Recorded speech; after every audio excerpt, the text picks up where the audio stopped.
ಪರಪ್ಪನ ಅಗ್ರಹಾರ ಜೈಲಿನ ಕರ್ಮಕಾಂಡ ದೇಶಾದ್ಯಂತ ಸುದ್ದಿ ಆಗ್ತಾ ಇದೆ. ಪ್ರಕರಣದ ತನಿಖೆಗೆ ಎನ್ಐಎ ಎಂಟ್ರಿ ಕೊಟ್ಟಿದ್ದು ಭಯಾನಕ ವಿಚಾರಗಳು ಬೆಚ್ಚಿ ಬೀಳಿಸುವಂತಿದೆ. ಹಾಗಾದ್ರೆ ಏನದು ವಿಚಾರ ಅಂತೀರಾ? ಈ ಸ್ಟೋರಿ ನೋಡಿ. ಪರಪ್ಪನ ಅಗ್ರಹಾರದಲ್ಲಿ ಕೈದಿಗಳ ರಾಯಲ್ ಲೈಫ್. ಜೈಲಿನ ಕರ್ಮಕಾಂಡದ ಪ್ರಕರಣದಲ್ಲಿ ಸ್ಫೋಟಕ ಮಾಹಿತಿ. ಜೈಲಿನಲ್ಲೂ ನಡೀತಿತ್ತು ಕಮಿಷನ್ ಮಾಫಿಯಾ.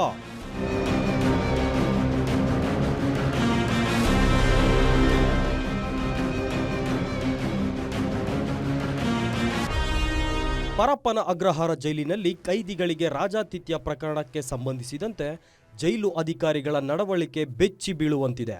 ಈ ಹಿಂದೆ ತನಿಖೆಯಲ್ಲಿ ಏನೆಲ್ಲ ಅವ್ಯವಹಾರ ನಡೆದಿತ್ತು ಅನ್ನೋದ್ರ ಬಗ್ಗೆ ಎನ್ಐಎ ರಿವೀಲ್ ಮಾಡಿದೆ. ಹೌದು, ಉಗ್ರ ಟಿ ನಾಸಿರ್ ಹೆಸರಿನಲ್ಲಿ ಜೈಲು ಸಿಬ್ಬಂದಿ ಹಣ ಮಾಡೋಕೆ ಮುಂದಾಗಿದ್ದಾರಂತೆ. ಮನೋವೈದ್ಯ ನಾಗರಾಜ್ ಬಂಧನ ನಂತರ ಎನ್ಐಎ ತನಿಖೆಯಲ್ಲಿ ಸ್ಫೋಟಕ ವಿಚಾರಗಳು ಬಯಲಿಗೆ ಬಂದಿದೆ. 250 ಕೆಜಿ ಮಾಂಸದ ಕಮಿಷನ್ ಪಡೆದಿರೋದು ತನಿಖೆಯಲ್ಲಿ ಬಯಲಾಗಿತ್ತು. ಉಗ್ರ ಟಿ ನಾಸಿರ್ ಹೆಸರಿಗೆ ಜೈಲಿಗೆ 250 ಕೆಜಿ ಚಿಕನ್ ಬರ್ತಿತ್ತಂತೆ. ಪರಪ್ಪನ ಅಗ್ರಹಾರ ಜೈಲಿನಲ್ಲಿ 5,000 ಕೈದಿಗಳಿದ್ದಾರೆ. ಪ್ರತಿ ವಾರ ಕೈದಿಗಳಿಗೆ ಮಾಂಸ ಹಾಗೂ ಮೊಟ್ಟೆ ಕೊಡಲಾಗುತ್ತೆ. ಆದರೆ ಚಿಕನ್ ಫಾರೂಕ್ ಎಂಬಾತ ಉಗ್ರ ಟಿ ನಾಸಿರ್ ಹೆಸರಿನಲ್ಲಿ ಜೈಲಿಗೆ ಚಿಕನ್ ಕಳಿಸ್ತಿದ್ದಾನೆ ಅನ್ನೋದೇ ಇದೀಗ ಶಾಕಿಂಗ್ ವಿಚಾರವಾಗಿದೆ.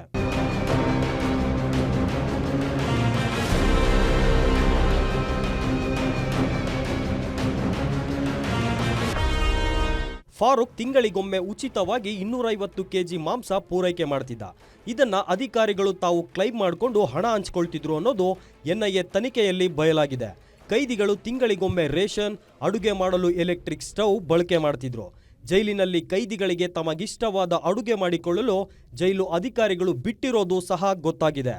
ಇದಕ್ಕಾಗಿ ಕೈದಿಗಳಿಗೆ ಅಡುಗೆ ವಸ್ತುಗಳ ಪೂರೈಕೆ ಮಾಡುತ್ತಿದ್ದ ಜೈಲಿನ ಸಿಬ್ಬಂದಿ ಅದರಲ್ಲಿಯೂ ಸಹ ಕಮಿಷನ್ ಮಾಡ್ತಿದ್ರು. ಉಗ್ರ ನಾಸಿರ್, ಐಸಿಸ್ ಉಗ್ರ ಜುಹಾದ್ ಹಮೀದ್ ಶಕೀಲ್ ಮನ್ನಾ, ವಿಕೃತ ಕಾಮಿ ಉಮೇಶ್ ರೆಡ್ಡಿ, ಚಿನ್ನ ಸಾಗಾಟ ಆರೋಪಿ ತರುಣ್ ಕೊಂಡ ರಾಜು ಜೈಲಿನಲ್ಲಿ ಎಲೆಕ್ಟ್ರಿಕ್ ಸ್ಟವ್ ಬಳಸ್ತಿದ್ದಾರೆ. ಇದ್ರ ಜೊತೆಗೆ ಮಿಕ್ಸರ್, ಗ್ರೈಂಡರ್ ಕೂಡ ಬಳಸ್ತಿದ್ದಾರೆ. ಜೊತೆಗೆ ಪ್ರತಿ ವಾರ ಅಥವಾ ಪ್ರತಿ ತಿಂಗಳು ರೇಷನ್ ಕೂಡ ತರಿಸಿಕೊಳ್ತಿದ್ದರು ಅನ್ನೋದ್ರ ಬಗ್ಗೆ ತನಿಖೆ ವೇಳೆ ಬಯಲಾಗಿದೆ.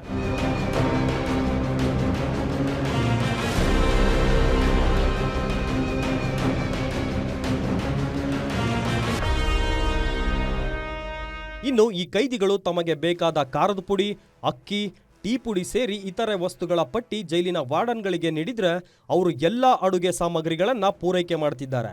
ಜೊತೆಗೆ ಮಿಕ್ಸರ್, ಗ್ರೈಂಡರ್, ಅಡುಗೆ ಉಪಕರಣಗಳನ್ನು ನೀಡಿದ್ದಾರೆ ಎಂಬುದು ತನಿಖೆ ವೇಳೆ ಪತ್ತೆಯಾಗಿವೆ. ಇದೆಲ್ಲ ಕೆಲಸಗಳಿಗೂ ಕೈದಿಗಳಿಂದ ಜೈಲು ಸಿಬ್ಬಂದಿ ಹಣ ಪಡಿತಿದ್ರು ಅನ್ನೋ ಮಾಹಿತಿ ಸಹ ತನಿಖೆಯಲ್ಲಿ ಗೊತ್ತಾಗಿದೆ. ತನಿಖೆಯಲ್ಲಿ ಜೈಲಲ್ಲಿ ನಡೆದಿರೋ ಕರ್ಮಕಾಂಡಗಳಲ್ಲಿ ಯಾರ್ಯಾರು ಭಾಗಿಯಾಗಿದ್ರು, ಯಾವೆಲ್ಲ ರೀತಿ ಐಟಮ್ಸ್ ಹೋಗ್ತಿತ್ತು ಅನ್ನೋದೆಲ್ಲ ಬಯಲಾಗ್ತಿದೆ. ಇದೆಲ್ಲದಕ್ಕೂ ಸರ್ಕಾರ ಯಾವ ರೀತಿ ಕ್ರಮ ಕೈಗೊಳ್ತದೆ ಎಂದು ಕಾದ್ ನೋಡಬೇಕಿದೆ. Ajay Kumar, crime bureau, guarantee news, Bengaluru.